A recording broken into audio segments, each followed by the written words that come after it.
एक और नया दिन और मैं बलजीत परमार हाजिर हूँ एक नई कहानी, एक नया किस्सा लेकर। दोस्तों, आपने थोड़े दिन पहले एक एपिसोड देखा था जिसमें ऑस्ट्रेलिया में एक कातिल को पकड़ने के लिए वहाँ की सरकार ने 5.5 करोड़ रुपए इंडियन करेंसी का इनाम रखा था। और उस इनाम के घोषित होने के 15 दिन के अंदर अंदर वो कातिल दिल्ली की स्पेशल सेल पुलिस ने दिल्ली के नज़दीक पकड़ लिया। अब कनाडा से खबर आ रही है, एक बहुत बड़े रिवार्ड की, इनाम की घोषणा की गई है। वहाँ पे एक पति पत्नी का मर्डर हुआ था आज से पूरे 5 साल पहले, आज के दिन ही 15 दिसंबर 2017 को। और आज 5 साल पूरे होने के बाद भी उस मियाँ बीवी के कातिल या कातिलों का पता नहीं चला है। 2018 में उस पति पत्नी की बेटी ने 10 मिलियन कनेडियन डॉलर्स के इनाम की घोषणा की थी कि जो आदमी हमारे माता पिता के कातिलों की खबर देगा उसको 10 मिलियन कनेडियन डॉलर दिए जाएंगे। लेकिन आज 5 साल पूरे होने के बाद भी जब कोई सुराग नहीं मिला तो उसके बेटे ने, पहले बेटी ने, वो दंपति के बेटी ने इनाम रखा था। आज 5 साल के बाद उसके बेटे ने उस इनाम में 25 मिलियन डॉलर्स की बढ़ोतरी कर दी। अब टोटल इनाम हो जाता है 35 मिलियन कनेडियन डॉलर्स, जो भारत की करेंसी के मुताबिक 210 करोड़ बनते हैं। देखिए कहाँ ऑस्ट्रेलिया का वो जो सबसे बड़ा रिवार्ड था 5.5 करोड़, और अब कनाडा से ये रिवार्ड 210 करोड़ का। अब देखिए वहाँ के लोग और वहाँ की पुलिस कितनी दूर तक जाती है आरोपियों को पकड़ने के लिए। और आज जो 5 साल की उसकी जो मर्डर की जो एनिवर्सरी है, आज सालाना दिन है, वहाँ की पुलिस ने एक डाटा रिलीज़ किया है, बहुत चौंकाने वाला है। यहाँ पे हमारे देश में कभी कोई पुलिस किस केस के ऊपर क्या कर रही है कभी कोई बयान नहीं देते, खाली सुलझा लेने के बाद बताते हैं कि आरोपी कहाँ से पकड़ा, कहाँ गया था, क्या किया। लेकिन वहाँ की पुलिस ने, मैं आपको आंकड़े बताता हूँ, पिछले 5 साल में कनाडा की टोरंटो शहर जहाँ का ये केस है, वहाँ की पुलिस ने 200 विटनेसेस से बात की जिन्होंने उस घर को देखा था। उस दिन, मर्डर के दिन, वहाँ से आसपास से गुजरे थे, कहीं ना कहीं किसी सीसीटीवी फुटेज में आए या किसी ने इन्फॉर्मेशन दी कि ये शख्स वहाँ देखा गया तो उस घर के आसपास। इस किस्म के 200 से भी ज़्यादा लोगों से टोरंटो पुलिस ने पूछताछ की। उसके अलावा 1000 टिप्स पुलिस को मिली। 1000 लोगों ने खबर दी कि इसके पीछे कौन शख्स हो सकता है। वो 1000 के करीब टिप्स को कनेडियन पुलिस ने, टोरंटो पुलिस ने फॉलो किया, लेकिन फिर भी कातिल का पता नहीं चला। उसके अलावा 992 एक्शन हुए, मतलब आरोपी को पकड़ने के लिए 992 बार, 1000 से 8 कम, पुलिस की डिफरेंट टीम्स इधर से उधर गई, काम किया उन्होंने इसके ऊपर। और सबसे बड़ी बात, 10,000 घंटे से भी ज़्यादा की सीसीटीवी फुटेज खंगाली गई। और 4 साल के बाद एक उनको लगता है कि कहीं से कोई एक क्लू शायद हो सकता है जो उस कातिल की तरफ इशारा करे। वो एक 25 सेकंड की एक सीसीटीवी फुटेज उनको मिली।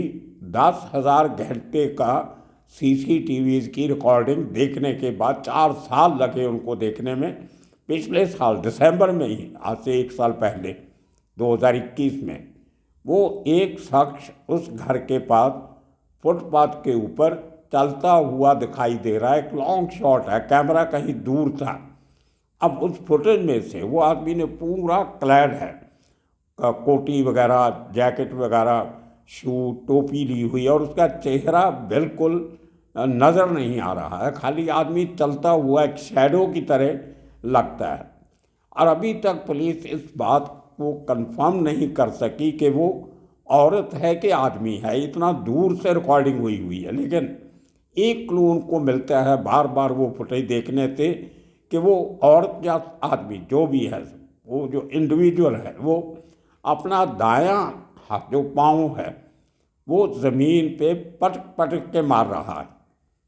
एक वो लगड़ा के चलता है, जो उसकी आदत है, कुछ लोग की आदत होती है रोड पे चलते चलते जो कोई पत्थर आएगा, पत्ता आएगा, कुछ है, उसको पैर मारने की आदत होती है। तो वो एक को लेके पुलिस अभी तहकीकात कर रही है। उस सबूत को देखते हुए पहली बार पुलिस ने अभी उस शख्स की वीडियो फुटेज पब्लिक की है, जब उनको अपने लेवल पे कोई सुराग नहीं मिला।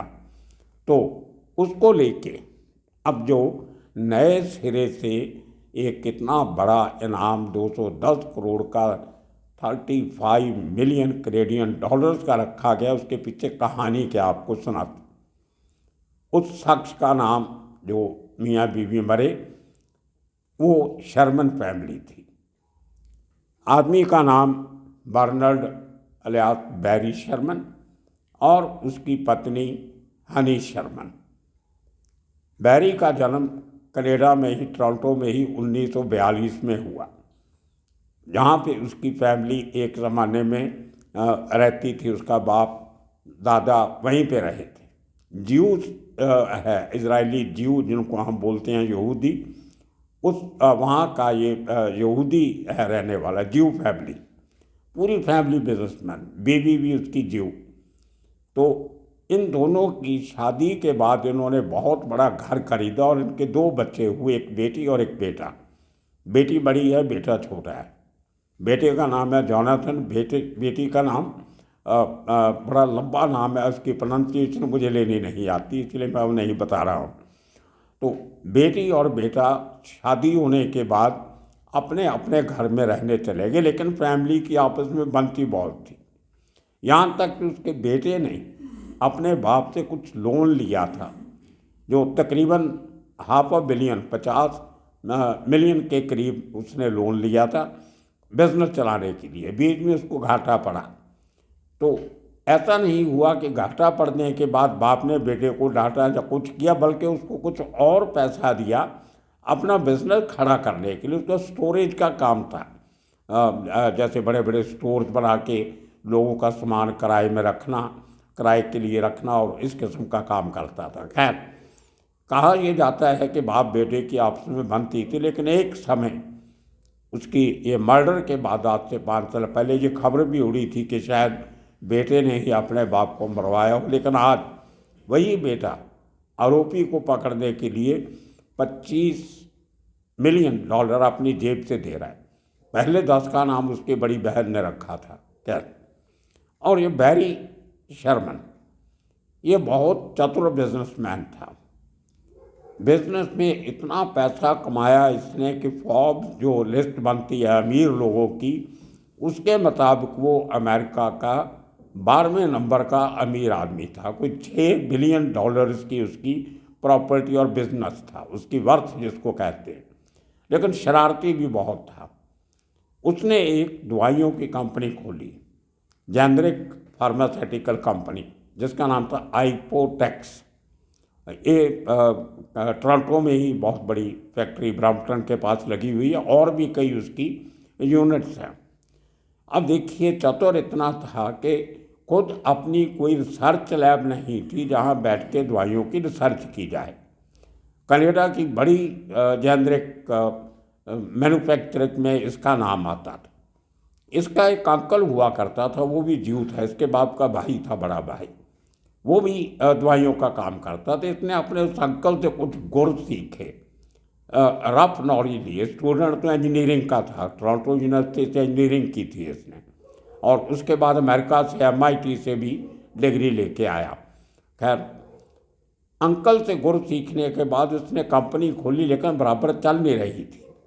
इसने क्या किया, दिमाग लड़ाया। जो दवाइयों की बड़ी कंपनी एक पैटेंट बनाते हैं, अब पैटेंट उन्होंने बना लिया, दवाई मार्केट में बिक रही है, उसके बाद वो पैटेंट, वहाँ का कानून है कि रीन्यू करवाना पड़ता है, उसकी एक लिमिट होती है, 5 साल 10 साल कुछ भी होगी, depending on the medicine concern, patent की जो शर्तें थी उसके मुताबिक। तो ये हमेशा इस इंतज़ार में रहता था कि कहीं अगर कोई पैटेंट होल्डर अपने पैटेंट को रीन्यू करवाना भूल गया तो ये इंटरनेट से और उनका जो फार्मास्यूटिकल डिपार्टमेंट का रिकॉर्ड होता है या पेटेंट रजिस्ट्रेशन अथॉरिटी होती है, वहाँ से वो इन्फॉर्मेशन निकाल लेता था किसी तरह से, और जैसे ही वो पेटेंट एक्सपायर होने वाला होता था उसी नाम से ये आदमी दवाई बना के मार्केट में छोड़ देता था। अब 1-2 महीने पेटेंट उसके बाकी था या रीन्यू नहीं हुआ, 2 महीने हो गए, तो ये उसी कंपनी के उसी पैटेंट के नाम की दवाई बना के मार्केट में चला देता और उसमें इसने करोड़ों अरबों रुपए बढ़ाए। खैर, इसकी वजह से उसकी काफ़ी लिटिगेशन बहुत चलती थी। कंजूस इतना था कि घर में जिन लोगों से काम करवा लिया, फर्नीचर का, रिपेयर का, उनको पैसा नहीं देना, वर्कर को समय पे पैसा नहीं देना, खुश रखता था बहुत, इनको साथ में बैठ के चाय पी लेता था, कोल्ड ड्रिंक पी लेता था, लेकिन पैसा देने के टाइम पे समस्या। तो बहुत से लोगों से, जिन लोगों से इसने काम करवाए, उनका पैसा नहीं देता, तो कोई 16-17 बड़े लेवल के केस इसके खिलाफ कोर्ट कचहरी में कनाडा में चल रहे थे, बाहर भी 1-2 केस चल रहे थे। अपने अंकल की जो प्रॉपर्टी थी जिससे इसने काम सीखा उसके ऊपर भी कब्जा कर लिया, और अंकल के जो इसके बच्चे थे उन्होंने इसके ऊपर केस किया हुआ, और बड़ी हैरानी की बात है कि ये वो केस जीत भी गया। 300 मिलियन का कुछ इसको वहाँ से कंपनसेशन मिला कोर्ट के ऑर्डर के बाद। उसकी वजह से ये भी अंदाज़ा लगाया जाने लगा कि शायद इसके अंकल के बच्चों ने इसका मर्डर करवाया हो, क्योंकि इतने दुश्मन थे इसके। तो पुलिस के लिए बहुत मुश्किल बनता जा रहा था कि इस आदमी को मारा तो किसने मारा, किस पे शक करे, किसको छोड़े। और देखिए, जो पुलिस जांच में पाया गया, इसके घर के अंदर एक पूल बनाया हुआ था, बहुत बड़ा घर था, नॉर्थ यॉर्क एरिया है वहाँ पे, एक टोरंटो में, वहाँ पे पॉश एरिया में इसका घर। और वो पूल के साथ जो रेलिंग होती है पूल की, एक 3-4 फीट ऊपर रेलिंग लगाई होती है, सरिये से लगाए होते हैं पकड़ के चलने के लिए, उस रेलिंग के साथ इसके हाथ बांधे हुए, और जिसको हम क्रॉस लेग कहते हैं, चौकड़ी मार के बैठना, कोट पैंट पहना हुआ, टाई लगाई हुई उसमें पहना हुआ, और गले में इसके एक लेदर बेल्ट, वो गले से उसको दबाया हुआ था गले को, और वो जो रेलिंग थी पूल की उसके साथ बेल्ट बांधी हुई थी, हाथ बांधे हुए थे ताकि रेसिस्ट नहीं कर सके। और उसके थोड़ी दूर उसकी पत्नी हनी, उसका शव भी उसी तरह रेलिंग के साथ बांधा पाया गया। तो अगर हम पुलिस की ये बात माने कि एक आदमी अभी तक सस्पेक्ट गिना जा रहा है, तो दूसरी तरफ पुलिस का ये भी कहना है कि ये अकेले आदमी का काम नहीं हो सकता, क्योंकि दोनों मियाँ बीवी को काबू करके बेल्ट के साथ उनका गला दबाना और उनको मारना, फिर उनको बांधना, ये थोड़ा मुश्किल काम है। शायद उसके साथ ही और भी होंगे जो किसी ने देखे नहीं। पहली तो ये था कि उसकी पहले जब पुलिस ने लाशें देखी उनको लगा शायद कहीं खुदकशी है, क्योंकि इंजरी के कोई निशान उनकी बॉडी पे नहीं थे, कोई स्कफल के निशान भी नहीं है। जब आप अपनी जान बचाने के लिए आप झगड़ा करते हो, भागते हो, एस्केप करने की कोशिश करते हो, ऐसा कुछ भी नज़र नहीं आया। पुलिस ड्रेस्ड पूरी तरह, ऐसे लगता था जैसे कहीं जाने के लिए तैयार हो रहे थे, और तभी उनके ऊपर अटैक हुआ। और घर से निकलने के 9 रास्ते हैं, इतना बड़ा घर था, कोई बैक डोर, बैक चार से जाता है, कोई साइड से एंट्री है, उसके बाद गार्डन है बाहर, उसके बाहर आदमी कोई भी जा सकता है। तो जो अंदरूनी घर था जिसमें बेडरूम थे, किचन थी, स्टोर थे, उसके 9 दरवाजे, उनमें से सिर्फ एक दरवाज़ा खुला पाया गया, 9, बाकी 8 के 8 दरवाजे बंद थे, उनको किसी किस्म की छेड़छाड़ नहीं हुई। पुलिस का कहना ये है कि उस आदमी को एंट्री इन्होंने अपनी मर्जी से दी और उसके बाद दरवाज़ा बंद कर दिया, वो ऑटोमेटिक लॉक वाले दरवाजे। तो उसके बाद एक जो दरवाज़ा स्टोर की तरफ से बाहर जाता है, खाली वो दरवाज़ा खुला पाया गया, जिससे ये शक हुआ कि कत्ल के बाद एक या जितने भी आदमी थे वो उस दरवाजे में से निकल के एस्केप किए। 5 साल पहले की बात, और इतनी मेहनत करने के बाद पुलिस के हाथ अभी तक कुछ नहीं लगा।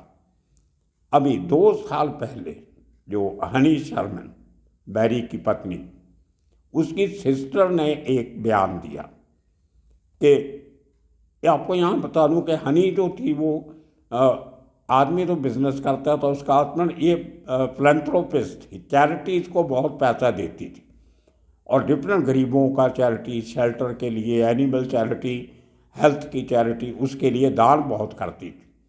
तो एक कोई ऐसी चैरिटी थी जो जिसकी ये बहुत सारे जो चैरिटी के जो ट्रस्ट वगैरह होते हैं उनकी बोर्ड ऑफ डायरेक्टर पे भी वो थी। तो एक चैरिटी ने किसी मुस्लिम संस्था को, इस्लामिक संस्था को पैसा दिया। तो जब ये वहाँ पे गई तो इसने वहाँ पे कुछ उल्टा सीधा बयान दे दिया। ये इसकी सकी बहन का कहना है। वहाँ पे कोई ये ज्यू थी, ज्यूज़ की वैसे भी मुस्लिम से कम बनती है। इसने वहाँ पे ओपन चैरिटी के उस फंक्शन में ऐसा कुछ कह दिया कि आगे से मुस्लिम चैरिटीज़ को पैसा नहीं दिया जाएगा, क्योंकि ये लोग जो पैसा लेके टेरर के लिए इस्तेमाल करते हैं। तो कहा यह भी जाता है कि शायद कुछ ऐसे लोग जिनके खिलाफ इसने बोला, उन लोगों ने उसका बदला लेने के लिए इनका नुकसान किया। ये सब बातें पुलिस इन पूरी जो जिन जिन लोगों से दुश्मनी थी, आपको जैसे बताया कि 200 से करीब विटनेसेस से पुलिस ने बात की, उनमें से जो इसका जो एक कज़न था जिसके बाप का बिजनेस इसने ले लिया था, उसने एक अजीबोगरीब खुलासा किया। जब पुलिस ने उसको पूछा कि क्या आपने अपने चचेरे भाई को मारा, उस आदमी ने माना कि मैं चाहता था कि उसको मारूं, हमारा बहुत बड़ा नुकसान किया था उसने, लेकिन मारा नहीं। तो यहाँ तक की इंक्वायरीज हुई हैं। अब देखना ये होगा कि इतने बड़े रिवार्ड मनी के बाद क्या कोई सुराग निकल के आएगा। बहुत अजीबोगरीब किस्से दुनिया भर में हो रहे हैं, इतने मर्डर, इतना क्राइम, लेकिन इतनी बड़ी इनाम की राशि क्या वहाँ तक पहुँच सकेगी जहाँ तक कनाडा पुलिस 5 साल, टोरंटो पुलिस 5 साल नहीं पहुँच सकी। देखना होगा कि रिवार्ड मनी क्या नया गुल खिलाती। तो दोस्तों, आने वाले दिनों में इसी किस्म के किस्से कहानियाँ लेके फिर हाजिर होंगे। तब तक के लिए आप सबका शुक्रिया, धन्यवाद।